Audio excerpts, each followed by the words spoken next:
Good evening, everybody. It's now time to go and watch Son of a Preacher Man, a musical that's currently here at Manchester at the Palace Theatre. Welcome, one and all, to Showbiz Scandals.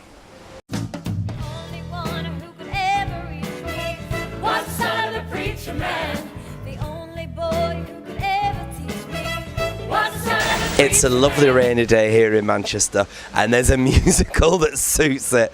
A musical that's dedicated to the music of Dusty Springfield, and one that doesn't really do, I have to say, her much justice. In fact, I've walked out tonight feeling, for the first time, seeing a year of shows disappointed and not inspired, not one bit by much other than the end medley. Now, you know me, boys and girls, you know I love anything that's over the top and a little bit camp, and I think that's where it was trying to be. However, you walk out of that theatre thinking nothing but cringe, and it just doesn't make any sense. I'm sorry, I'm trying to think of things nice to say about it.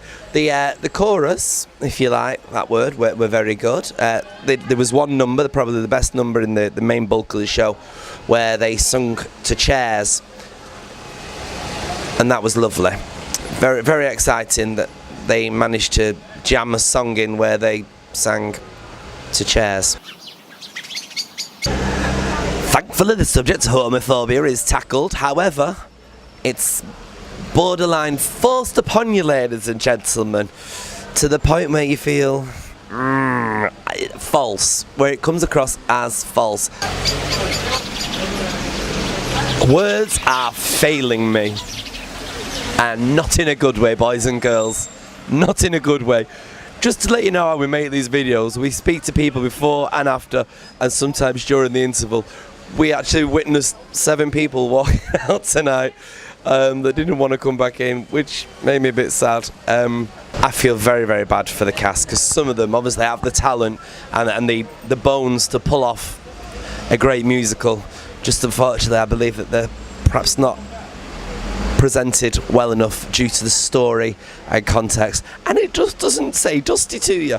Dusty, we all know Dusty's songs, we know she had deep, deep soul, and there's just no soul in it.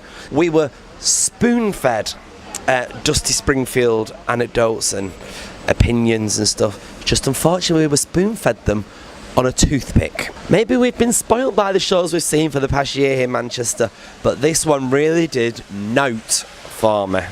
There was one guy within the show, I have to say, that did very, very well. He played a character called Liam, played by Mr. Kidd, believe it or not, and he did a really good part. And there was some nice lyrical dancing towards the beginning of the show. That was nice to see when we were developing the gay storyline. It kind of does that, and then kind of plateaus for the next hour and 10 minutes. Yeah. Will somebody please explain to me why or when you've ever hired a plumber that comes round to your house in a kilt? A kilt. How does that match health and safety regulations these days? Diana Vickers seemed to inject herself into the show, but even she seemed to not be enjoying herself at the end. A collapse at the end in the last medley. She seemed to be disappointed within the audience and in the reaction she was getting. What do you say? Anyway, come and check it out for yourself. It's here for a few more days. If you want to check out Son of a Preacher Man, why not?